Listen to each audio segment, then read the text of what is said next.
खबरों में बने रहने के लिए बेल आइकन दबाएं और फर्स्ट इंडिया न्यूज को सब्सक्राइब करें।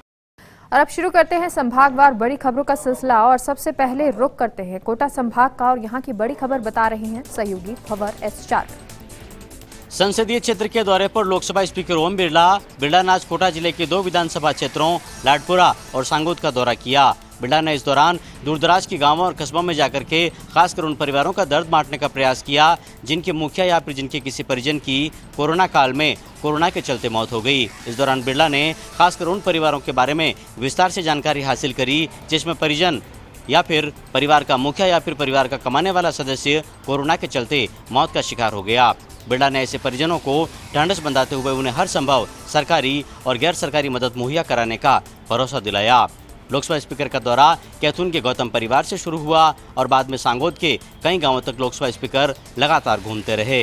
इस दौरान उन्होंने कैथून और सांगोद के गानाहेड़ा, लक्ष्मीपुरा, कमोलर, बपावर, लटूरा, लटूरी, आवा और माधोपुर समेत करीब 1 दर्जन से भी अधिक गांवों और कस्बों का रुख किया। इस दौरान लाडपुरा के विधायक कल्पना देवी और सांगोद के पूर्व विधायक हीरालाल नागर के अलावा कैथून नगर पालिका के पूर्व चेयरमैन योगेंद्र नंदवाना समेत बीजेपी कार्यकर्ताओं और नेताओं का काफिला भी बिरला के साथ लगातार मौजूद रहा।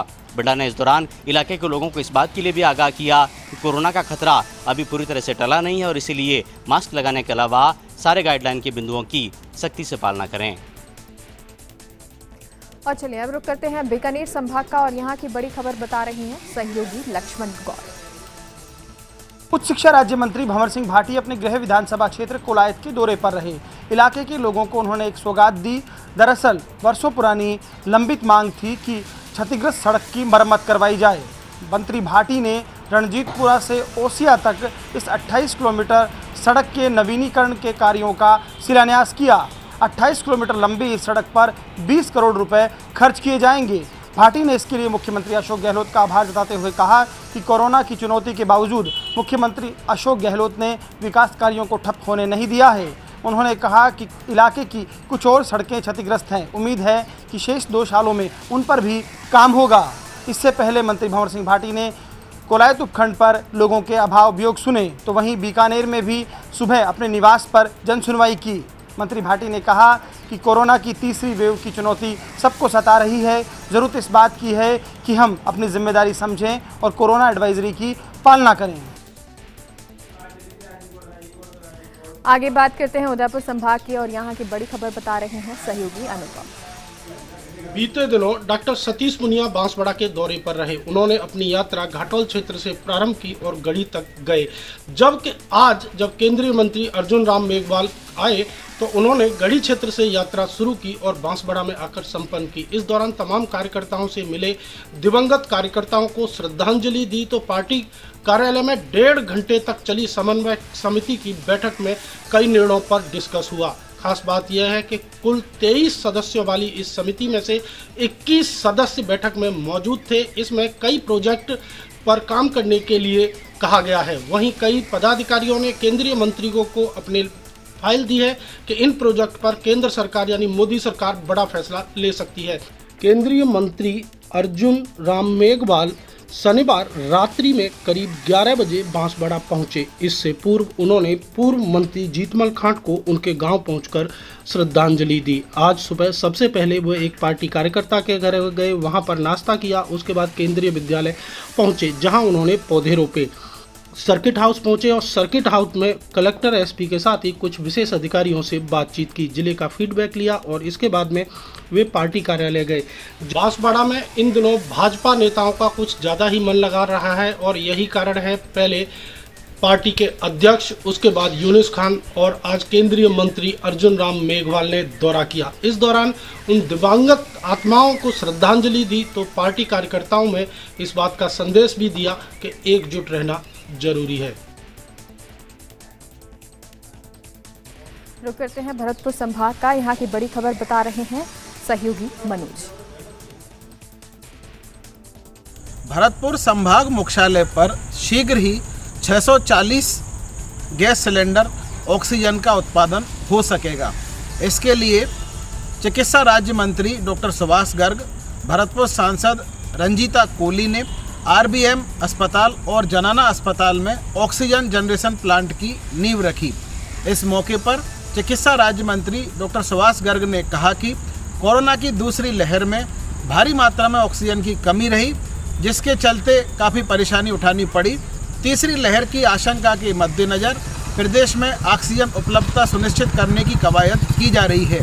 इसी दिशा में भरतपुर के दोनों अस्पताल में ऑक्सीजन जनरेशन प्लांट स्थापित किए जा रहे हैं, जिनसे 640 गैस सिलेंडर प्रतिदिन उत्पादित हो सकेंगे।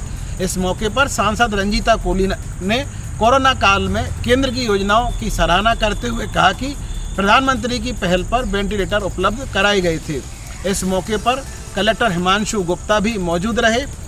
चिकित्सा राज्य मंत्री ने कोरोना काल में कलेक्टर के प्रबंधों की भी सराहना की। चिकित्सा राज्य मंत्री सुभाष गर्ग ने कहा कि प्रदेश सरकार प्रदेश में बेहतर चिकित्सा व्यवस्थाओं के इंतजाम में लगी हुई है। यदि तीसरी लहर आती है तो किसी प्रकार की कोई परेशानी नहीं हो, इसके अग्रिम प्रबंध सुनिश्चित किए जा रहे हैं। आगे बढ़ते हैं। जोधपुर संभाग की बड़ी खबर बता रहे हैं सहयोगी सूर्यवीर सिंह। देश दुनिया में अपनी विशिष्ट पहचान बना चुके जैसलमेर जिला एक बार फिर जासूसी नेटवर्क के तौर पर आईएसआई की गिद्ध नजरों में आ चुका है। सीमावर्ती इलाकों में पाकिस्तान के लिए जासूसी करने वाले लगातार पकड़े जा रहे हैं। इसी कड़ी में खुफिया एजेंसियों ने जैसलमेर जिले में रहने वाले एक युवक को पकड़ा है, जिसे लगातार पूछताछ जारी है। देश के पश्चिमी सीमा पर स्थित सीमावर्ती जिले जैसलमेर के संवेदनशील मिलिट्री स्टेशन के मेन गेट के पास शनिवार देर रात को इंटेलिजेंस यूनिट की जैसलमेर इकाई ने पाकिस्तान खुफिया एजेंसी आईएसआई के लिए जासूसी करने के शक में एक संदिग्ध व्यक्ति को हिरासत में लिया है। खुफिया एजेंसी द्वारा ये संभावना व्यक्त की जा रही है कि उसे आईएसआई द्वारा अपने हनी ट्रैप के जाल में फंसाया गया। 22 वर्षीय भाया खा को शनिवार देर रात सैन्य क्षेत्र के टीएसपी 1 गेट के पास पकड़ा गया और उससे रात से पूछताछ प्रारंभ है। सूत्रों से मिली जानकारी के अनुसार संदिग्ध व्यक्ति जिले के बासनपीर गांव का निवासी भाया खा बताया जा रहा है, जिसकी आर्मी कैंटीन में कार्यरत था और इसी वजह से उसका मिलिट्री स्टेशन में लगातार आना जाना था और संदिग्ध पर आर्मी की इंटेलिजेंस की एजेंसी पिछले कुछ समय से लगातार निगरानी रख रही थी। इस दौरान उसके मोबाइल फोन से पाकिस्तान के साथ ऑस्ट्रेलिया, इंग्लैंड और श्रीलंका सहित कई देशों के फोन नंबर मिले हैं, जिससे वह लगातार संपर्क करता था। साथ ही वह फेसबुक के मैसेंजर के जरिए वीडियो कॉलिंग की भी बात सामने आ रही है। जानकारी ये मिली है कि वह डायल नंबर का कोई रिकॉर्ड नहीं रखता था और फोन पर बात करने के बाद तत्काल रूप से रिकॉर्ड हटा देता था। सेना की इंटेलिजेंस यूनिट ने युवक को कोतवाली पुलिस को सौंप दिया है। अब विभिन्न एजेंसियां उसकी पूछताछ करेगी। अब जीआईसी की बात पता लगेगा कि क्या काले कारनामे किए गए हैं, उसके बाद ही जासूसी करता था या नहीं करता था, इसका खुलासा होगा। लेकिन दूसरी तरफ जानकारी के माने तो पाकिस्तान से आने वाले कॉल लॉटरी लगने का झांसा देकर किसी नंबर पर फोन करने की बात कहते हैं। यदि इस साजिश में कोई फंस गया तो बड़ी कीमत चुकानी पड़ती है। जानकार बताते हैं कि ऐसे अनजान कॉल किसी की जानकारी लेने या फिर पैसे ऐंठने के लिए किए जाते हैं। उधर जैसलमेर में आए दिन जासूसी के नेटवर्क की नई कड़ियां उजागर हो रही है। उधर सरहद पार से बच्चों के प्रवेश होने, हेरोइन प्रकरण, महत्वपूर्ण विभाग से गोपनीय सूचनाएं लीक होने के प्रकरण आए दिन खुल रही जासूसी की परतों के बाद जैसलमेर की आंतरिक व सरहदी सुरक्षा को लेकर आशंका होना लाजमी है। आए दिन सरहदी जिले में धरे जा रहे जासूसों ने जहां सुरक्षा पर कई सवाल खड़े कर दिए हैं और यह बात भी किसी से छिपी नहीं है कि विषम भौगोलिक क्षेत्र में फैले क्षेत्रफल पर निगरानी रखने के लिए पुलिस तंत्र का दायरा सीमित होने और संदिग्ध लोगों की आवाजाही बढ़ने से राष्ट्र विरोधी गतिविधियों में बढ़ोतरी हो रही है।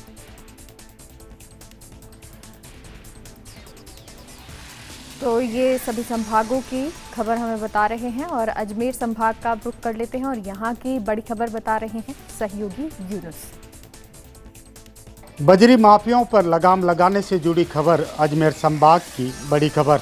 नागौर के पुलिस कप्तान अभिजीत सिंह के निर्देश पर पुलिस ने आज बड़ी कार्रवाई करते हुए अवैध बजरी से भरे 6 डंपरों को जब्त किया है। साथ ही एक कैंपर और 4 युवकों को भी हिरासत में लेते हुए पूछताछ शुरू कर दी है। आज माफियाओं को दबोचने के लिए नागौर के पुलिस सुपरिटेंडेंट खुद मैदान में उतरे। नागौर एसपी अभिजीत सिंह ने अवैध बजरी खनन और उसके परिवहन के खिलाफ अभियान के लिए दिए गए निर्देशों का असर धरातल पर भी दिखने लगा है।